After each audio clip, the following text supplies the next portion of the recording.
started. We will get started with our.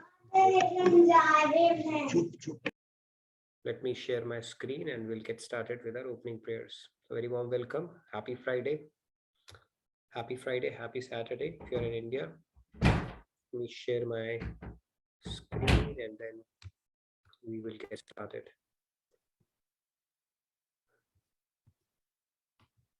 Okay. All right. You able to see my screen? Yes. Great. Okay. We will get started with our opening prayers then. Gurur Brahma, Gurur Vishnu, Guru Devo Maheshwaraha, Guru Sakshat Parabrahma, Tasmai Shri Guruve Namaha. Vasudeva Sutam Devam Kamsa Chanuramardhanam Devaki Paramanandam Krishnam Vande Jagadgurum Krishnam Vande Jagadgurum. All right, Radhe Radhe, good morning, good evening, all of you.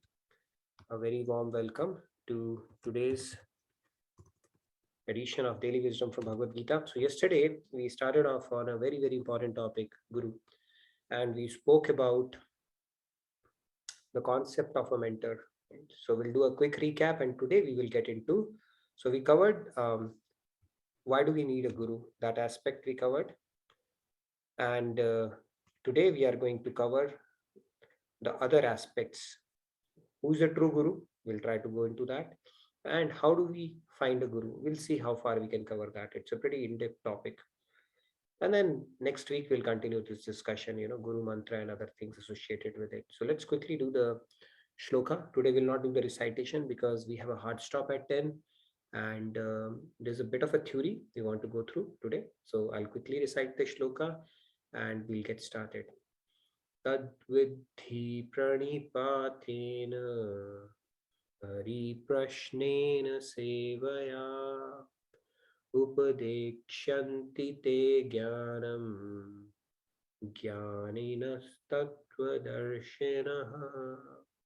So we picked the shloka 4.34 where Lord Krishna is telling Arjun that learn the truth by approaching a spiritual master. Inquire from him with reverence and render service unto him. Such an enlightened sage can impart knowledge unto you because he has seen the truth. So we're not getting into a detailed discussion of the shloka. We are just setting the context. Why do we need a mentor? Who's a true guru, and how do we recognize one? Because it is a very, very critical decision in our life to have a mentor. Like any other thing, even in material world, we need a mentor. We need one in spiritual realm as well. So in order to progress spiritually rather. So let's get started with a quick recap what we did yesterday. So these are the questions we are going to tackle in these sessions. We started off by why do I need guru? Why do I need a mentor, right? And we said that it can save us from countless mistakes, years of fumbling in the dark. Also, we looked at this quotation that having a good mentor in any field helps us set goals, shorten the learning curve. We stay focused, receive encouragement, and avoid pitfalls. Newton also said that I've seen further than others because it's standing upon the shoulders of giants is how he was able to make progress in his inventions as well. Now, we also looked at it from a corporate setup standpoint. What is the critical role of a mentor, right? Without mentor, with a mentor, your odds of succeeding even in your material life, they increase many folds. Even in corporates, people who have mentors, they do really well. So for any subject, even when we were studying like physics, chemistry, maths, English, we needed a teacher. And here we are talking about acing spiritual science. It becomes all the more important to do that. Not just that, I mean, that is more from a logical standpoint, right? We say that it makes all the more sense. But then we also looked at it from a scriptural standpoint. It's not like our common sense is telling us that. So we looked at a scriptural reference. Bhagavad Gita is saying that. We looked at Bhagavatam. Today I brought in Ramayana.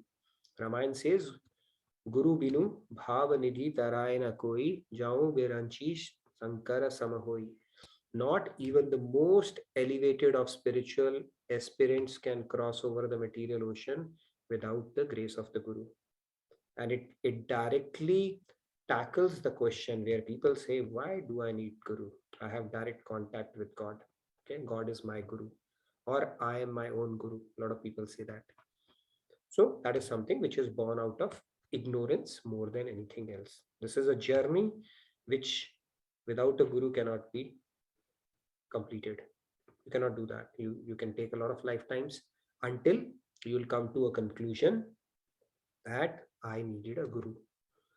Okay, it is just a matter of time. It's not a matter of if, it's a matter of when your intellect gets convinced that without Guru you really can't do much about it. Okay, Lord Krishna's rule is that once you become purified, that's when I will meet you. So it's not going to come in our dreams or give us directions directly. He says, work through my representative first, who has purified his antakaran, whom I have given my divine qualities. You work with that person, and the day you are pure, I'm all yours. At that point, I'll be ready to pick you up and give you my divine love. So the cleaning process, or the job of cleaning our old and dirty antakaran, is done by Guru. They know exactly where we are, and they know exactly how to um, make us progress on this path. And that is the significance of a Guru. Then the question came that how do I know who's a true Guru and how do I find one? It's a very important question, right? First, we understood why do we need a mentor? Why do we need a Guru? It's not just in the material world, but even in spiritual world we need one. We looked at it through different angles. We looked at three through different researches and studies that have been conducted even in corporate or material world. And then we also looked at scriptures to say how important the role of a guru is. And the next obvious question that comes is, okay, understood, we need a guru, but then who's a true guru and how do I find one? Right? It's a very relevant question, because if you don't find a true guru, then it could be something like you see on the right hand side, right? A blind man leading others. We know the results could be disastrous.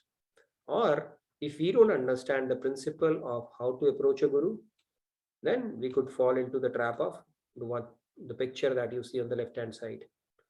Right? It's like instant results I need.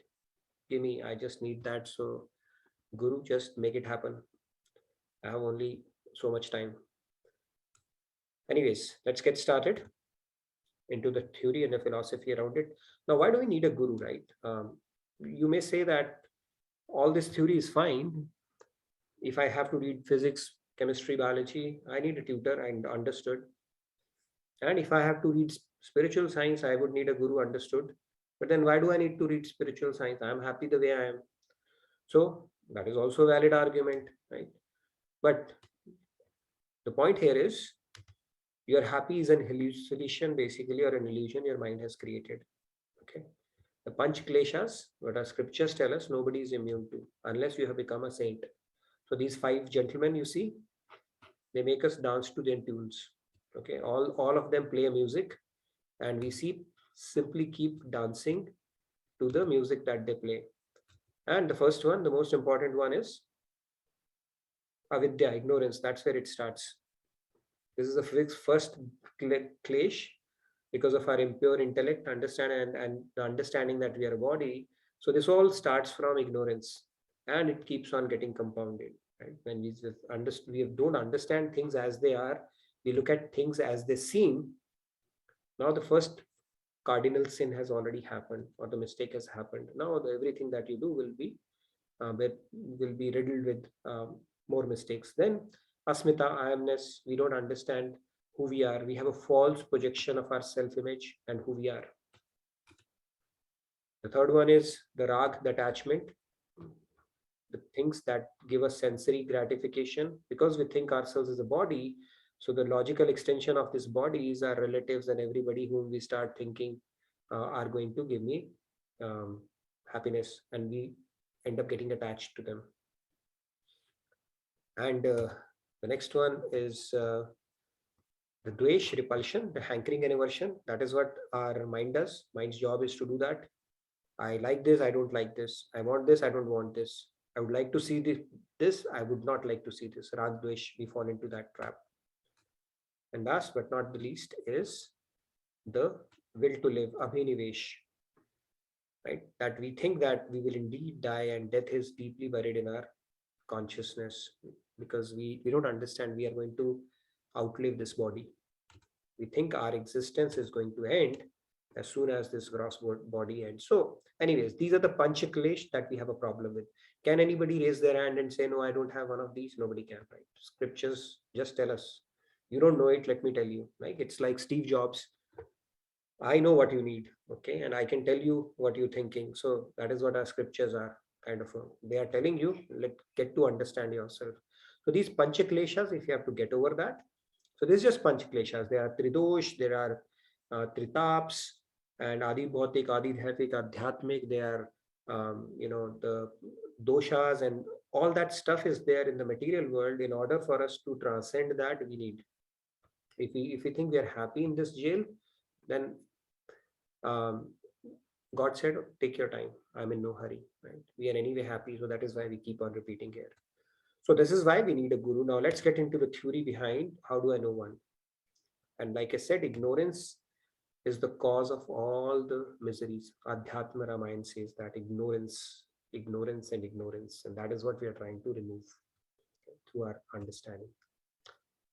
Now precautions, like we take precautions, right, from COVID, we take precautions here as well. Let's look at some of the precautions when we come to identifying a saint. Okay, this is a very important one. The first one is external appearance and attire should not be the criteria for judging a saint. We fall into this trap subconsciously, consciously, however. Saint should walk like this, talk like this, look like this, mannerism should be like this. It's a creation of our mind. Okay, those prejudices that we carry, they count for nothing in this path. If that was the case, if you had seen King Janak, Prahlad, Dhruv, Ambrish, so many kings, you would have said they are leading a life of a king, enjoying life. So we wouldn't have known they are saints because it's an internal matter. So first of all, they should have this kind of a hair. They should be bald headed. They should be sannyasis. They should wear saffron. They should look like this. All this is something that we have to challenge that in our mind and unload that baggage because it can mislead us. You may come across a saint. First of all, we don't have an eligibility to understand a saint. Okay, let's accept that to begin with. We have to be a saint ourselves to truly know the other person is saint. The best thing we can do is guess, estimate based on certain things. Scriptures are giving us some guidance. That is what we are going to look at. And within that, we are starting off by saying, what are the things you should not go for? Okay. We are very quick to pass on judgment on people. He's like this, he's like that, he does that, be very careful. Okay. Because if it is a true saint, which we'll never know, and we start passing judgments, it is called a spiritual transgression in our scriptures. We should refrain from that. Right? I hear people talking about, all right, what kind of a sannyasi is traveling there and his empire is worth billions of rupees, right? Even for Patanjali and stuff, they say that. That is fine. We don't know that. Look at what that person is doing, right? So, not even, don't have deferred judgments around that. Just by looking at somebody, you cannot make out because it's an internal game. Okay, so that is the first precaution we need to take on this path. Because if we continue doing spiritual transgressions, then God will not lead us to a true saint until we get over that mindset. And that is also our homework. Okay, God is not going to do magic that, all right, now your mind is clear, do that. So we need to be very careful about that mindset, that external appearance and attire is not the criteria for judging the saint. Okay. The second criteria is the genuine saints. They do not dupe people by pretending to give material boons. Okay, that is a second pitfall. Now, material boons, if you ask somebody, Now, let's say somebody has an ability, we'll get into that. And yes, there are abilities to do that. And if they're giving that, the cross question to them would be, why did you give up world if this is the goal of my life that you are bestowing on me? They themselves renounce the world. And if they're giving you boon, is it truly helping us? Or is it deepening our conviction that there is happiness in the world? And if they themselves have renounced the world, why would they offer something which is poisonous to us? Okay. So a saint, for your welfare, no, it can happen. Okay, it does happen. I'm not saying their intent is bad. We'll get into that in the next slide. It can happen. People can actually get to those siddhis where they will give you material boons. Okay. But the point here is a true saint will not do that because they understand it is it is the same thing that is holding us back in this world. And saint's job is to take you across this materially conditioned state that you have. Okay. The true saint will not give you material boons. And there is a theory behind that as well that we'll see in the next slide. So that is a second symptom. See, these are some of the things which would help us kind of make an estimate around, is it something I'm meeting a saint or not, kind of. We will never get to know, right? These are some indicators, I should say. Not conclusive, nothing can happen in these cases. Yes, Lakshmi, you had a question?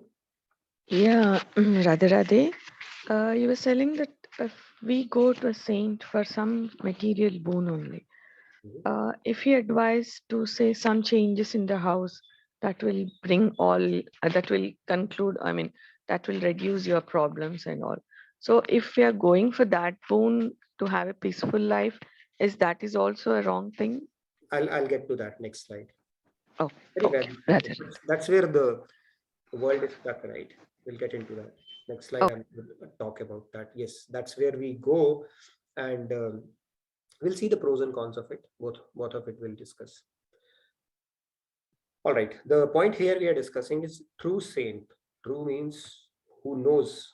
What is saint basically? Who have realized God, right? And what are they trying to do? To make you realize God as well. Now, if they're going to make you realize God, it's like a doctor who's trying to cure you. Will he give you something which is not good for your health? He'll say, no, endure it. You have to. If you want to get well, endure it.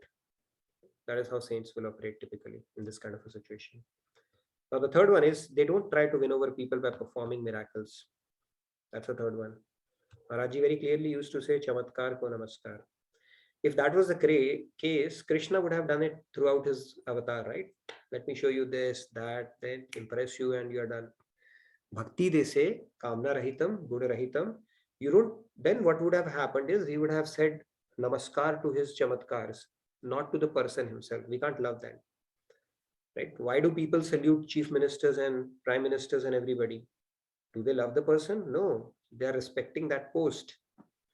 So if Krishna were to do that and show miracles to win over hearts, doesn't work that way. Okay. He would have done that. He did that, I mean, not for the sake of impressing, but to just to show his form. He gave divine vision and he told that to Arjun as well, Duryodhan as well. But Duryodhan was so, he said he's some kind of a magician doing some chemical locha in my head and all that stuff, but he didn't believe. Okay. But a true saint will not do that. Although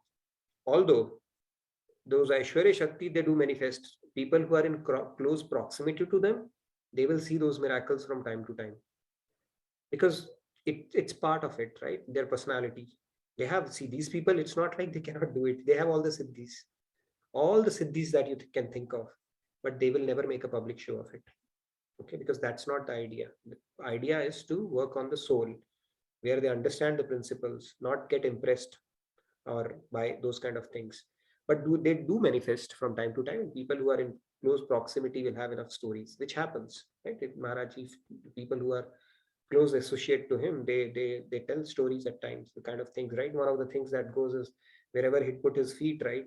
That water will never putrefy. You keep it for 100 years, it will not. And that water gets circulated by the way, even now it's there. It will happen. That is how it is. So, anyways, so they will not do that. This is another aspect. Okay. Now let's get into miracles part of it, mystic abilities part of it, siddhis. Okay. The first kind of siddhis, the tamasic siddhis. You would see babas. You can actually build, harness ghosts and spirits. They also have an existence, by the way. Bhagavad Gita talks about it. Okay? Who are in a miserable existence. Now they enlist those to help to impress others. Right? There are babas who do that. Tamasic siddhis, you can do that as well. But then it will fast track our progression to narak.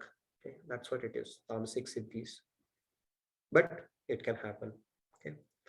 Um, and then it is not very what do you call that, those activities will bear fruits, and basically it's a sin if you do that to help somebody or to scare somebody and things like that. And those things work only if your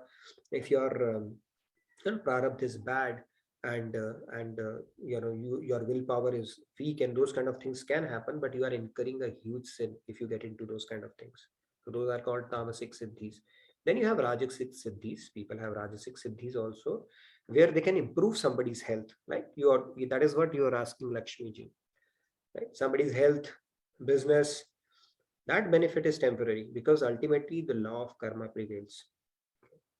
So saints understand that principle, and they don't play around with the vidhan, which is the prarabdha that you are endowed with. They don't tinker with God's uh, you know rules and creation part of it. It may give you symptomatic relief for a time being, but then it cannot override your law of karma. Okay? If something is meant to happen, it will happen regardless. It's not going to alleviate or remove that completely. Yes, Lakshmi, you had a question?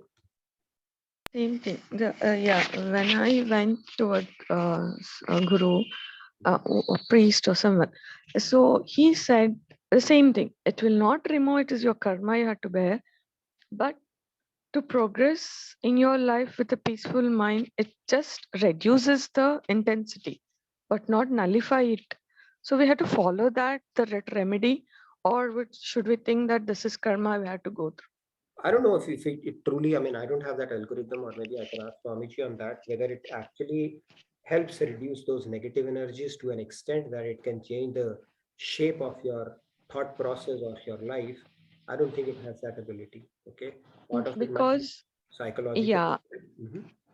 because one of my colleague who has that, whatever it is, a sixth sense, sometimes he gets that intrusion that something is going to happen with you. He Okay. wantedly, he doesn't say, but it comes to his mind.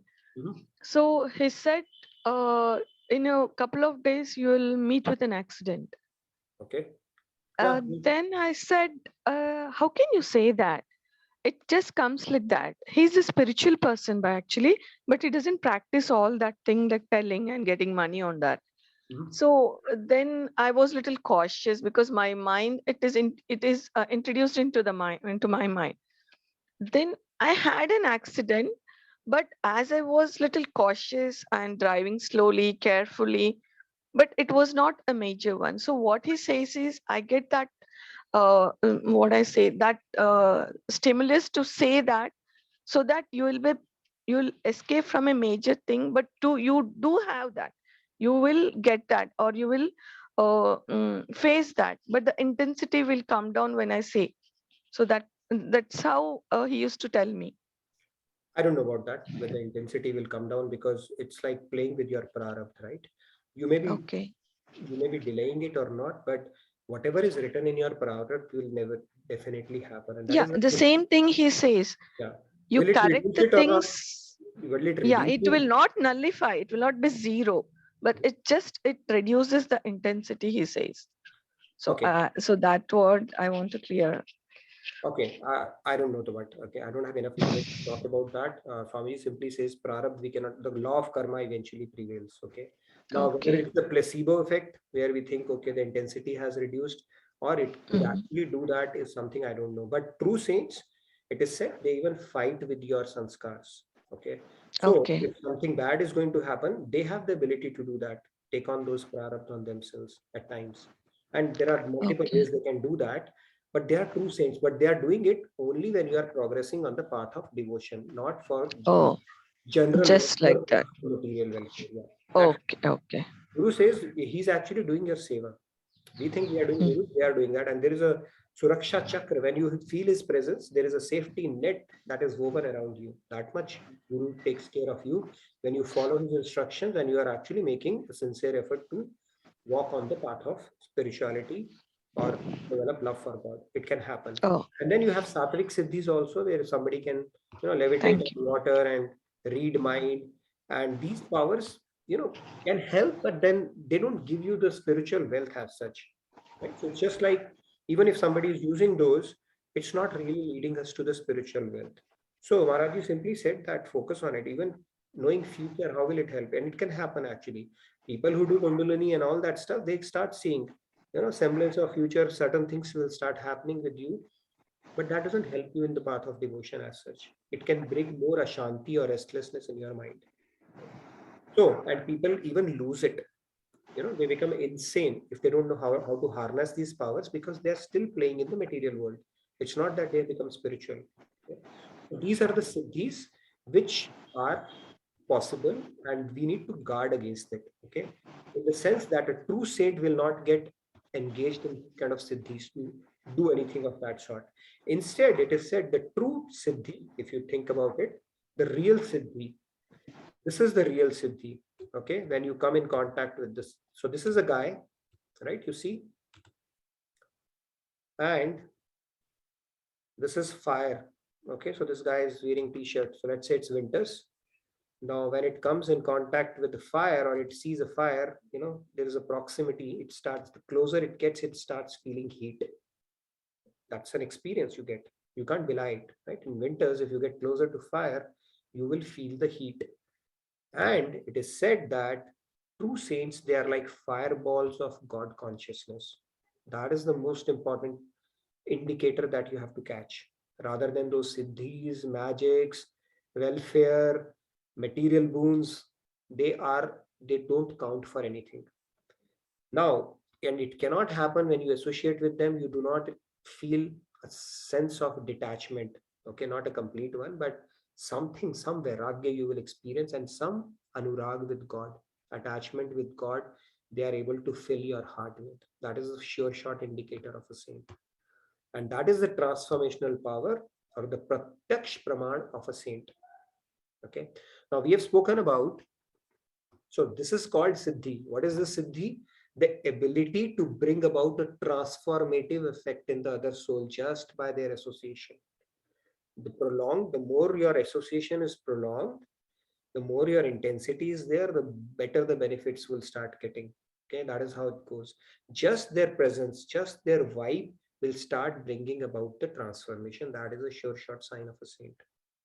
Not that they manifested something, they bacha jao, you will get this, you will get that. I've heard certain discourses where they say, you know what, if you hear my discourses, you go there, people, Yamraj will lay a red carpet for you in Swarg. And people are, wow, wonderful. That's all we need in life. Why? No accountability, just here, there, read, listen to the story, the katha, and Swarg is waiting for you. So cool, so nice it is, right? What do you have to do? Nothing. Just hear it out, watch TV, and you get Swarg. That's about it. So we don't have to fall for that, okay? The buck stops at you and nothing comes free in life.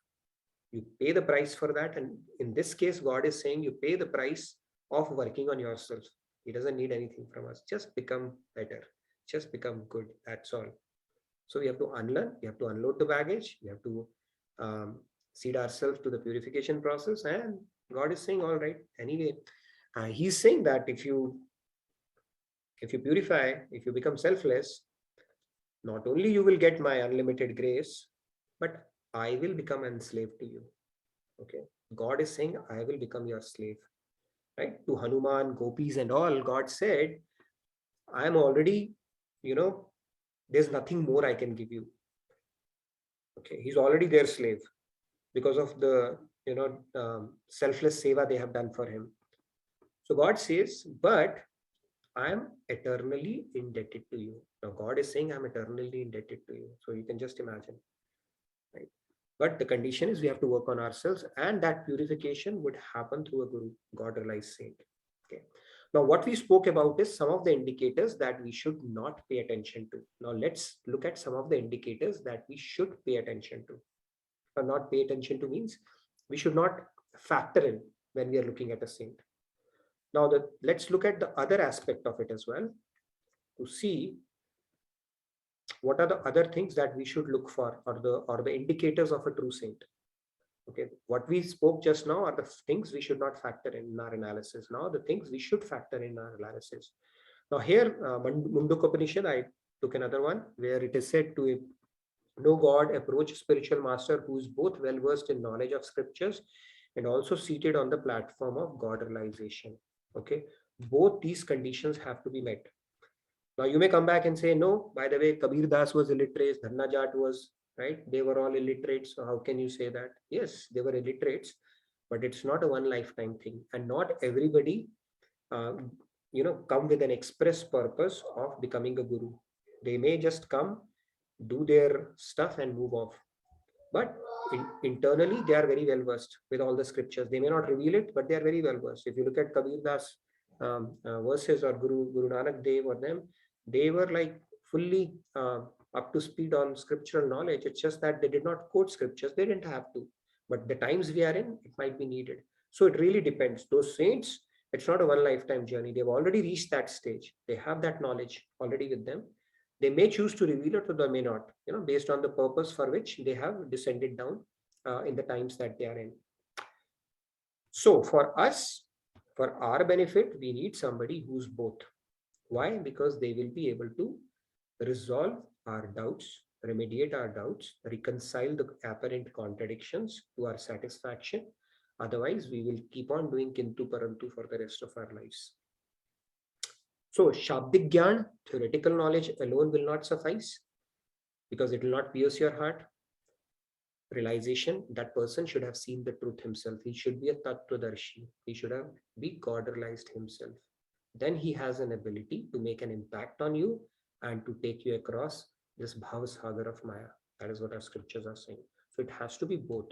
Now let's look at some of the other symptoms of a guru. Continuing with this, the other part is, it says, Pani piyo chan ke, guru banao jaan ke. Okay. Now, the true guru's words are very impacting. Okay, these are some of the other symptoms. The words go deep into the hearts of listeners because the guru is both Shruti and Brahmanist. So it is said that when we are doing guru shopping, we go listen to everybody. Okay, it says that you go and listen to everybody.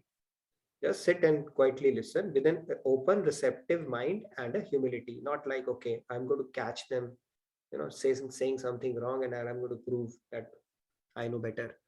You go with a submissive spirit, with a receptive, open mind, listen to people because it's an important decision in your life, right? And then there would be some message which will pierce your heart like a hot knife pierces a butter, right? Something will strike you.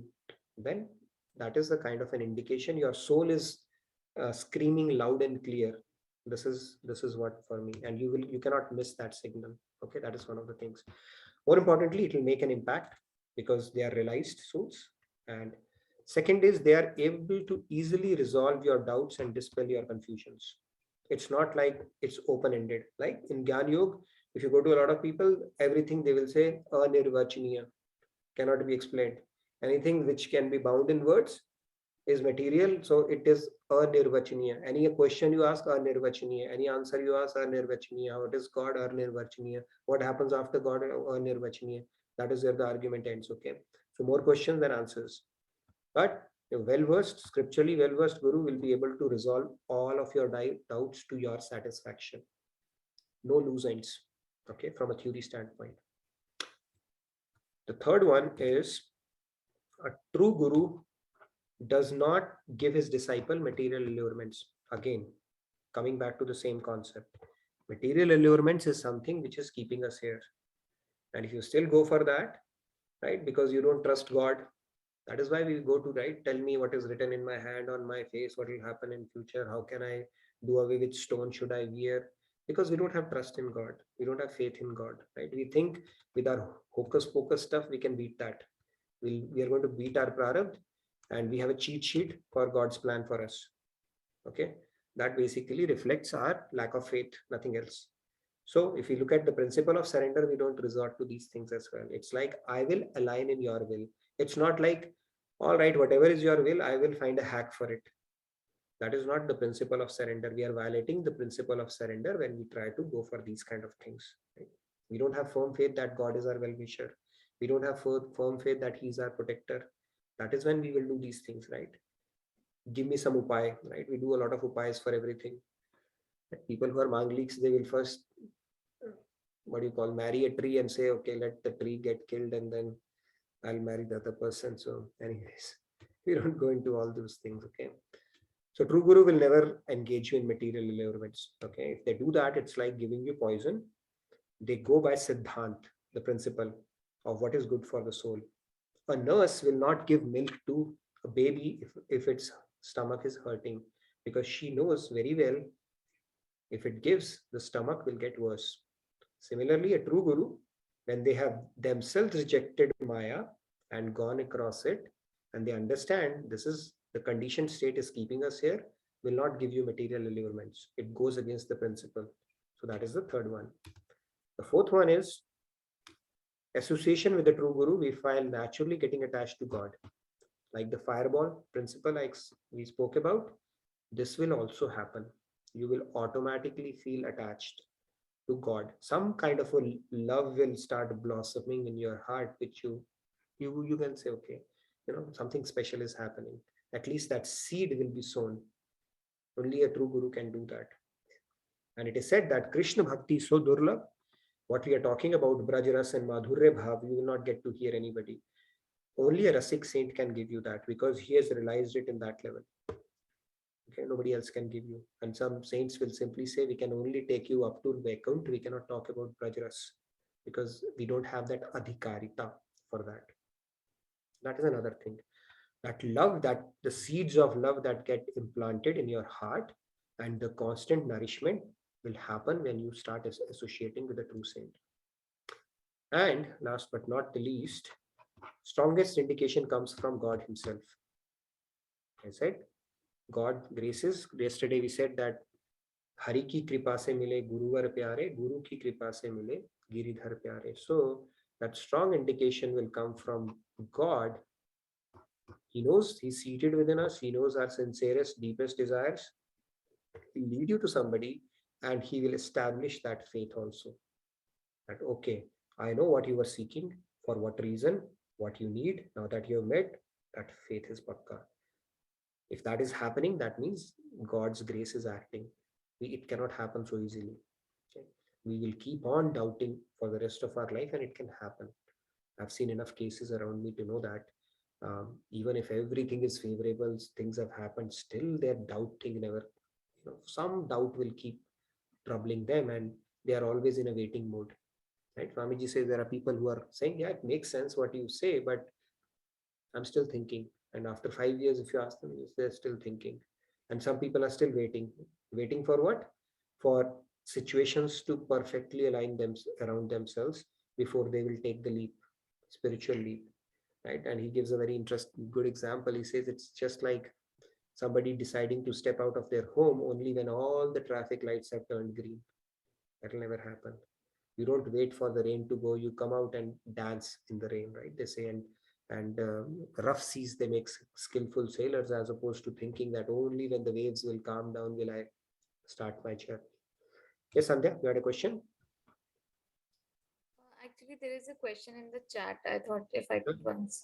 Yeah, so it's from Radha ji. Would you please emphasize on spiritual transformation or life transformation we are talking about?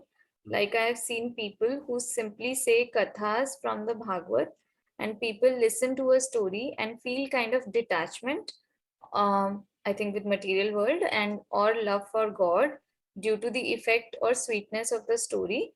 How to know what kind of transformation it is, Radhe Radhe. No, this is good actually, Radhaji. You brought a very good point. So, on the path of bhakti, we are given, God has given us enough material. That is one of His reasons to take avatars, and Bhagavatam captures that very beautifully. So Naam, Roop, Gun, Leela, Dham, and Parikar. When we think about that, when we listen to that, they say God enters more through ears than eyes.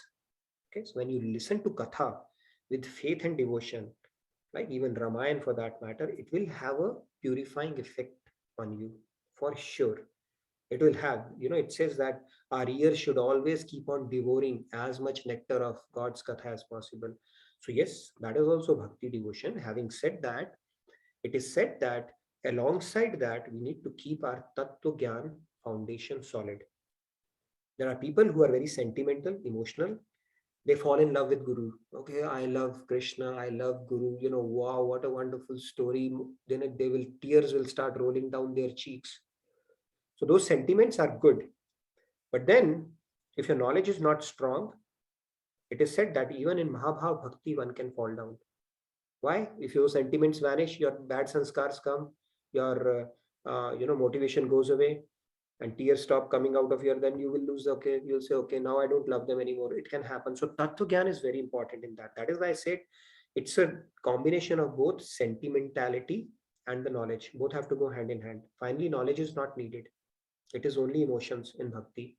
But until your this thing is rock solid, you need to go have that both hand in hand. So Tattva Gyan, right? Chaitanya Mahaprabhu has also said that Siddhant Chitte Bhale Karuna Anas. Basically, when it comes to gaining knowledge, don't be lazy, don't be complacent, never think I've gotten it all. Keep on revising it and keep your ears, eyes, indriya, whatever we grahan means, whatever we feed our senses, it should be related to God. And there's nothing more purifying than that. If you're reading Bhagavatam Katha, if you keep on, that itself will purify you big time. But alongside that, keep your knowledge solid as well, so that you will not fall to the traps, as you keep on progressing on this path. What tomorrow if you see Krishna once, you will think I've become God realized? What if you start getting siddhis and start seeing future and Mukti says, okay, I'm up for the taking? If your Siddhant is not proper, you can fall for that, right? That is why I said knowledge has to go hand in hand up to a certain point, and after that, knowledge is no longer needed. Then it's all devotion and bhakti. Hope I answered your question. Yes, Shri Ramya. Radhaji, did you get your answer? At least a little bit. I think Radhe, she, Radhe. okay, yeah. All right. Can I? Yes, Shri Ramya, please go ahead. Radhe, Radhe. So my question is, we come across Guru who performs miracles, but that is for the benefit of all and for the benefit of the society. Like for example, like Shirdi Sai Baba, they say that he is avatar of Dattatreya, who's also like considered one of the Guru avatar of like Brahma, Vishnu, Maheshwar. Dattatreya is also regarded as Guru, and his avatar, they say, is Shirdi Sai Baba. And some people, like, they told me, no, like only Krishna is God. Why do you pray to Sai Baba and all these things? I was just being told many times where I didn't feel comfortable. So, but when I even read the Charitra, like Sai Charitra and all, it was that pure love flowing out for the fellow beings, people, and for everyone. And even he just that he had just got with, he just kept telling Allah Malik, Allah Malik. But he performed many miracles like curing people, but it was for the benefit. Although, like maybe curing could be a material benefit. Like how to comprehend on this point? I don't know, maybe it's like giving somebody chocolate if they are too hung up on it, just so that they can take that next small step, right? Kind of a deal. But true saints will typically not engage you. They'll teach you the pure cure around it, right? To align to God's will, how to surrender. But yeah, there may be a purpose for them to do that occasionally if they think somebody really needs a cure or a surgery by giving that little chocolate, and maybe they'll proceed. I don't know about that. But I'm just going by the Siddhant. A true saint will equip you on how to handle it. Now, otherwise, what will happen is our mindset is still there, right? We always want those obstacles to be removed in our life. We are not up for our prarabdha. We might have taken a temporary relief, and we are still not convinced that the world is not the right place for us to be in, right? So has it really helped our cause? is something we have to question around that.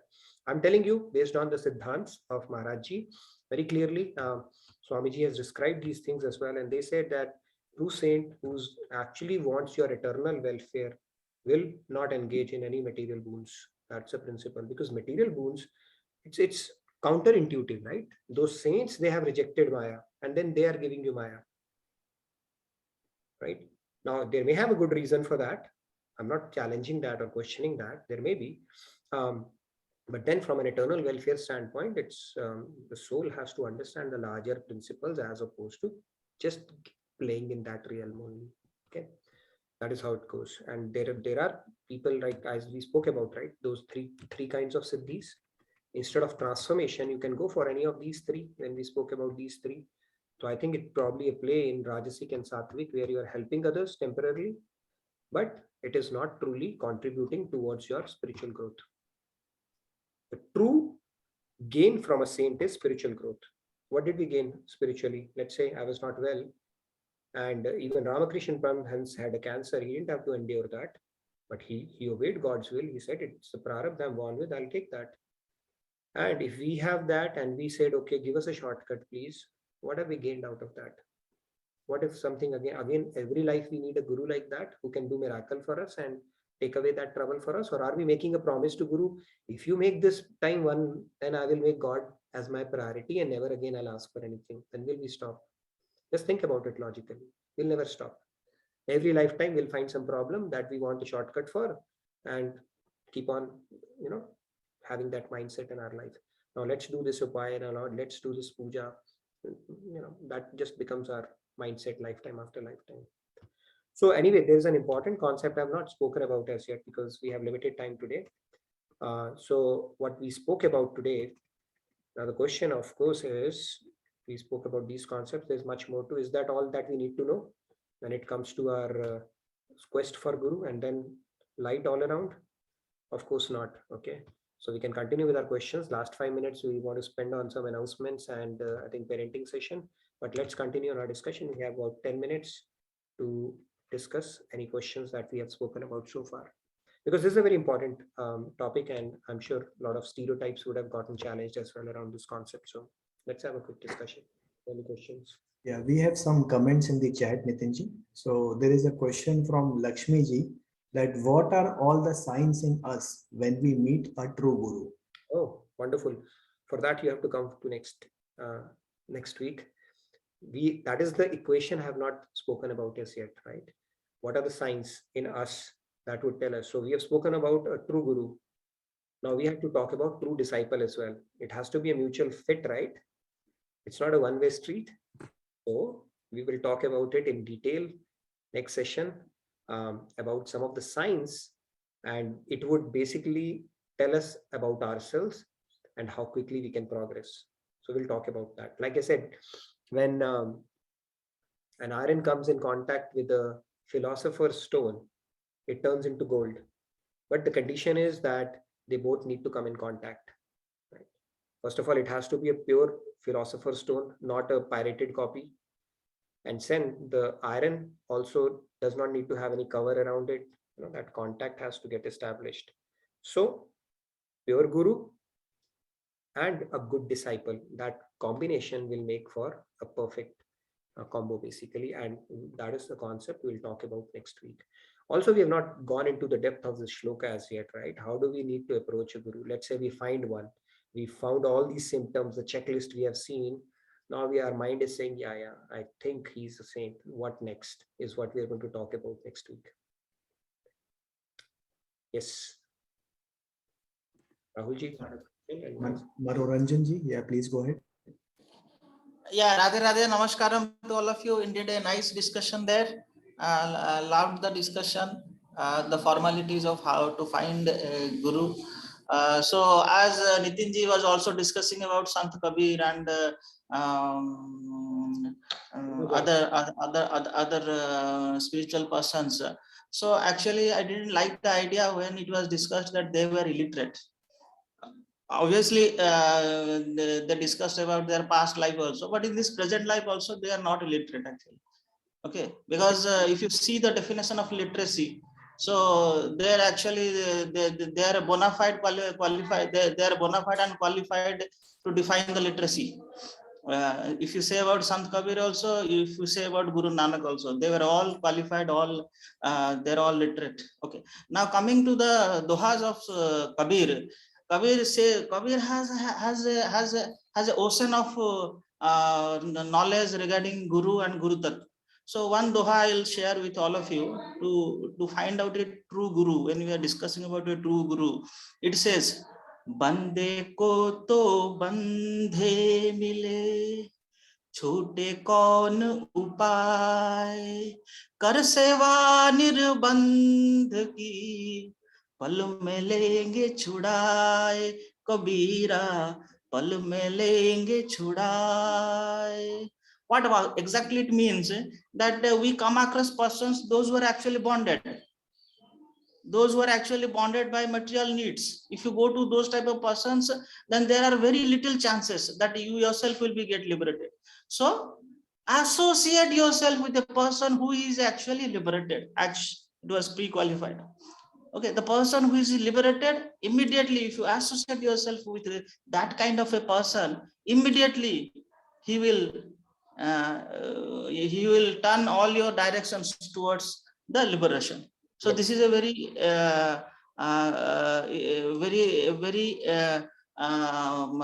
this is can be considered as a knowledge or a path to find a true guru. Actually, this is the sutra what Kabir signifies or defines in his doha. Nevertheless, the Guru Tattva is very big. If you see in Bhagavata also, it says that Manato hara nija guru Uddhava kete tupacharu. Bhagavan Krishna is saying to Uddhava that your mind is your own guru. Why you are asking so many questions? Just introspect, sit quietly, ask your mind, you will get the answers. So we'll discuss it some other day. Thank you very much.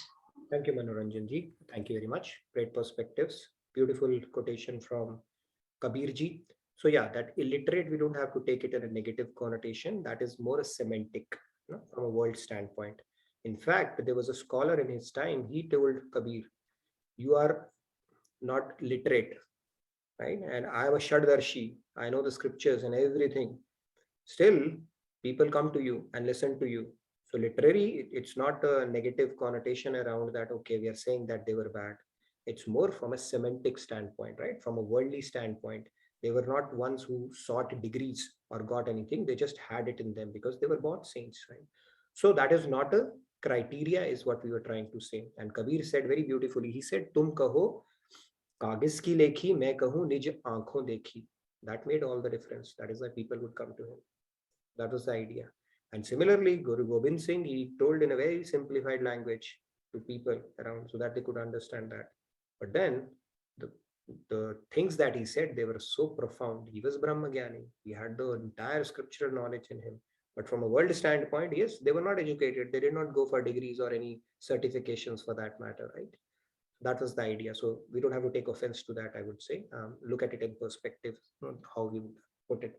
So we have 2 minutes, 1 minute each. Let's quickly do that. And then we have a video to show and get that going. Yes, Himlata ji, real quick. And then Nitin ji. Can you hear me, Yes, Nitin ji? Yes, I have a question. I mean, this is basically a confusion that I have. So when we call a guru, is he somebody, I mean, a guru like Raghavendra Swami ji or Shirdi Sainath, or they are not there anymore, right? But still we call them guru, we still do puja to them. So is it that we worship, we have to seek a guru who's alive, or we are looking for a guru, he is not alive, but still in that his teachings have been passed over and we just go around and call him guru? Then he becomes more like a god then, right? So I have a confusion in that regard. How exactly do we, whom do we have to call a guru actually? Yeah, it's a spiritual association, not limited to the gross body itself. So they keep on, they survive that gross body thing, right, which you call death here. It continues, that association continues even after their lifetime, and their teachings will come in a manner to you in such so transparently that you will not even miss their presence, physical presence as such. So we will get more deeper into this concept, the types of guru. That might ease out your doubt next week, Hemlata ji. Types of guru. We'll get to the entire hierarchy of it. So do you understand how they come, and basically the fact that they are present or not doesn't make much of a difference actually, especially if they are alive. So we'll get into that concept next week. But to your point, if you have an alive guru, much better, because you can directly converse with them, get your doubts clarified. But that is not limited, that is not a prerequisite. It helps, it is beneficial, but not a prerequisite condition. But let's get into this topic more deeper next week. Very valid question. Thank you. Thank you so much, Hemlata ji. All right, Nitin ji, real quick. Radhe Radhe, Nitin ji, please go ahead. Radhe Radhe, Namaskar. It's a wonderful lecture. So many things, got revealed. So I'll just share my personal experience ऐसे कि जेके योग में मुझे आना ये भी कुछ चमत्कार ही होगा when you actually looking out for something, जब बहुत बड़ा धक्का लगता है लाइफ में, तो हमें लगता है हमारे पास कुछ तो होना चाहिए. I think that is a divine arrangement which is made by Guru Tattva, whatever name we called it as. But I think that something helps us. जब तक हम material world में हैं, we are always happy. Yes. The money we get, whatever we get, ऐसे. तो मुझे लगता है, मुझे सर अपना पर्सनल एक्सपीरियंस ऐसे ही कहना था कि हर एक का जो प्रारब्ध, जैसे आप बताते हो, जो संस्कार है, उस हिसाब से उसको मिल ही जाता है. हर एक के अपने अपने एक्सपीरियंस तो होते ही है. बट अगर जितना जितना जिसका शायद शुद्ध भाव और जितनी चाह रहेगी, तो उसको वैसा मिलेगा ही, ऐसा मुझे लगता है. तो मुझे ऐसे लगता है सब लोग आए और just listen to this and try to apply, जैसे कोशिश करे, ये तो भूलने को होता है. और कहीं ना कहीं अभी आप भी मिले, ये बड़ी बात है, क्योंकि सबको नितिन कौशल जैसे सर नहीं मिलते जो इतना अच्छा सिखा और अपना टाइम देते. ये बहुत बड़ी भाग्य की बात है. सो आई फर्मली बिलीव कि ये कुछ भी चमत्कार ही हमारे साथ अच्छा हो रहा है, कि हमारे अच्छे नसीब है कि हमें इतना अच्छा ज्ञान मिल रहा है. I am very very thankful for this, क्योंकि सारे आंसर्स मिल जाते हैं, अच्छा टाइम जाता है, बहुत कुछ सीखने को मिलता है और इतना नॉलेज मिलता है, क्योंकि ये सब कुछ स्कूल में वगैरह कोई सिखाता नहीं है. ये सब आपका एक्सपीरियंस है. और आपने एक अच्छी बहुत बात कही थी कि जैसे फिजिकली आपने मटेरियल के भी कहा था कि शॉर्टन अप टाइप करते, क्योंकि आपने इतना एक्सपीरियंस किया है और आप आपके एक्सपीरियंस से बता रहे, तो हमें भी वैसा ही करना चाहिए. और एक श्रद्धा भक्ति विश्वास होता है तो अच्छा ही होता है. और थैंक यू सर, आप जो भी करते बहुत अच्छा है. Thank you. Thank you Nitin ji. मेरे पास एक्सपीरियंस नहीं है, मेरे पास थ्योरी का ज्ञान आ गया है, और वो भी एक बूंद है जो कि स्वामी जी और महाराज जी ने हमें दी है. ये मेरा सौभाग्य है कि I can come and say that, and you guys have to listen to it. But the knowledge वो कहाँ से आ रही है, सोर्स स्वामी जी की है. Anyways, thank you so much for your this thing. आप इमेजिन कर सकते हैं कि स्वामी जी किस लेवल पे होंगे जो हमारे जैसे लोगों को उन्होंने एनेबल कर दिया है. Although we are not anywhere at all in this path, right? इतना हमने नहीं, लेकिन फिर भी इतना सक्षम बना दिया कि हम जो बोलते हैं, पीपल आर गेटिंग अपील फिर दैट. तो उनका आप नॉलेज बेस सोच सकते हैं. और महाराज जी कौन होंगे, you can only imagine, right? But anyways, thank you for that. I'll quickly play a video for the parenting session. I promised to play that in the last 3 minutes. I've surpassed that. Are you able to see my screen? Yes, yeah, we are able to see. Let's do that. It's a session you can take a look at and then get some questions clarified as well, because next session is going to be taken.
All right. So with that, I'll hand it over to you, Ajay and Sunil Bhai, for your session. And Thank you, Nitin Bhai. Can you hear me? questions on this, you can ask them. They are the right people. Next week, we have this wonderful session. Well, we all are parents. Thank you, Nitin Bhai. Thank you, Rahul ji. Can you hear me?